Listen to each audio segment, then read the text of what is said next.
सुसज्जित, गुणवत्तापूर्ण एवं बेहद किफ़ायती घर चाहिए तो चले आइए रिलायबल डेवलपर्स के पास, क्योंकि हम मकान नहीं सपनों सा सुंदर घर बनाते हैं।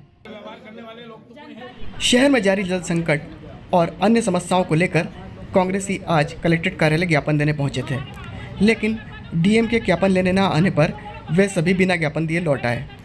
उल्लेखनीय है कि 2 दिनों पूर्व इंदिरा चौक क्षेत्र में महिलाओं द्वारा जल संकट को लेकर चक्का जाम किया गया था। इस मामले में प्रशासन द्वारा एफआईआर दर्ज की गई थी एवं कांग्रेसी इस मुद्दे पर भी कलेक्टर से बात करना चाहते थे। लड़ाई करवा दो, कौन चार्ज है? इस पूरे मामले में ज्ञापन देने जब कांग्रेसी कलेक्ट्रेट कार्यालय पहुंचे तो अधिकारियों द्वारा 4 लोगों को कलेक्टर से मिलने की इजाज़त दी गई, लेकिन इस बात पर कांग्रेसी बिफर गए और जमकर नारेबाजी करते हुए बगैर ज्ञापन दिए लौट गए।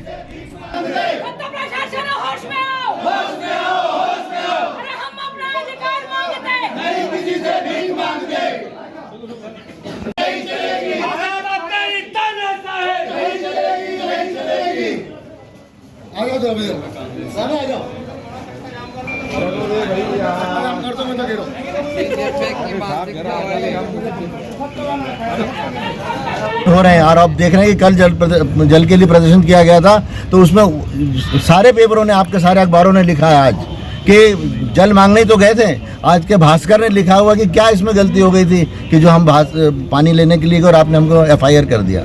तो जो लोग जवाबदार हैं उनके प्रति एफआईआर होना चाहिए, जनता के प्रति थोड़ी एफआईआर होना चाहिए। कम से कम उन लोगों को तो आप सुविधा दीजिए जिसके लिए आपको नियुक्त किया गया है। जो प्रशासन के व्यक्ति हैं उनको नौकरी में नियुक्त किया गया है, जो लोग जनप्रतिनिधि हैं उनको इसलिए चुना गया है कि हम जनता की सुविधा, जो भी हमारी समस्या है उनका निदान करें और हम लोगों को पानी, सफाई, ये सब चीज़ें प्रदान करेंगे। अब आज क्या वापस जा रहे हैं आप लोग? भाई साहब, हम लोगों ने बात ये देखो, सवाल ये लोगों ने, समस्त कांग्रेस जनों ने जो खंडवा उपलब्ध थे, आज जिले की पूरी बहुत सारी समस्याएं थी जिसके संबंध में हमने सोचा था कि दादा राजनारायण सिंह जी ने 3-4 दिन पहले कलेक्टर महोदय से समय मांगा था। उन्होंने समय आज शाम का 6 बजे का दिया था।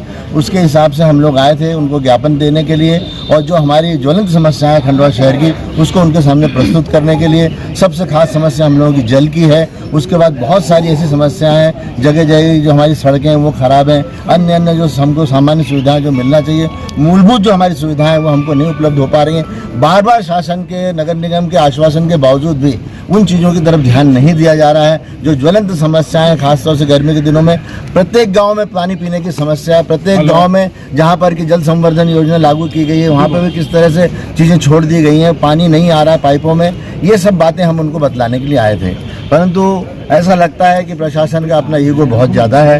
वो हम लोगों से, खासतौर से कांग्रेस प्रतिनिधियों से, जनता के प्रतिनिधियों से वो नहीं मिलना चाहते हैं। तो हमने उसमें कोई अपना सिर्फ कोई रोष व्यक्त नहीं कर रहे हैं, परंतु चूंकि जब हमको समय दे करके भी नहीं मिलना चाहते तो हम इसका क्या अर्थ निकालेंगे। यही कि जनता की कोई आवाज़ नहीं सुनना चाहता है, या तो इनको ऊपर से इंस्ट्रक्शन होंगे कि भाई कांग्रेस पार्टी जो भी जनता की बात रखे आपके सामने मत सुनिए उसको। तो ये स्थिति निर्मित हो गई है। मैं आदरणीय राजनारायण सिंह जी का भैया पानी को लेकर कांग्रेस को बड़ा प्रदर्शन, सब लोगों ने बात करी थी। जीतू पटवारी जी ने कहा कि कलेक्टर साहब को मिलके आप ज्ञापन दे दो, तो साहब से बात हुई तो साहब ने कहा 6 बजे का टाइम। अब 6 बजे के टाइम में हमने कहा कि साहब आपसे हम मिलके ज्ञापन देंगे, तो अब साहब बोल रहे हैं कि नहीं, खाली मिलके बात करने की बात हुई। तो हमको उस पर कुछ ज़्यादा नहीं कहना है, लेकिन मूल बात यह है कि उनको ये सारे लोग, जो सब सीनियर लोग आए थे, उनकी बात कायदे से सुनना था। यानी हम कोई चोर उचक्के लोग तो है नहीं कि कोई अभद्र व्यवहार करते या ऐसी कोई बात करते जिससे कलेक्टर के मान सम्मान में कोई फ़र्क पड़ जाता। तो ठीक है, अगर बात करना है तो कल आगे चैम्बर में बात कर लेंगे। आज सब लोग ज्ञापन देने के लिए और बात करने के लिए दोनों के लिए उपस्थित हुए थे, परंतु चूंकि अब उन्होंने कहा कि कल आकर आप मिल लीजिए, तो हम लोग कल का समय निश्चित करेंगे।